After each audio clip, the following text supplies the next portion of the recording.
Rosalie, ano ang mga natalakay sa pagdinig ng Super Committee? Ela, ngayong araw, yung ikalawang pagdinig ng Quinta Committee na inatasang magsagawa ng investigasyon in aid of legislation sa mga ipinatutupad na programa ng pamahalaan upang tugunan yung issue ng smuggling at price manipulation sa basic goods at essential commodities, pangunahin na ang bigas. Sa isinagawang unang hearing noong nakalipas na buwan, inatuklasan na simula noong November 2023, mula 3 pesos tumaas sa 20 pesos per kilo yung landed price ng imported rice at domestic retail price. Kaya naman, iniimbestigahan ng Super Committee ang nasa top 1,000 importers upang matukoy ang extent ng concentration ng market power.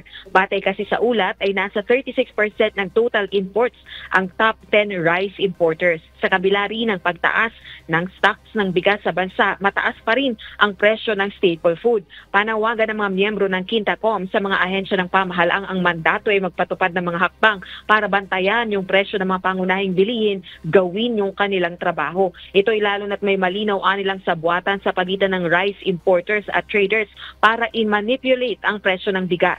Iminungkahi naman ng National Economic and Development Authority o NEDA na imbestigahan ng Philippine Competition Commission kung bakit hindi bumaba ang retail price ng bigas sa gitna ng pagbaba ng presyo ng bigas sa pandaigdigang merkado, gayon din ang pagbaba ng taripa sa mga inaangkat na bigas.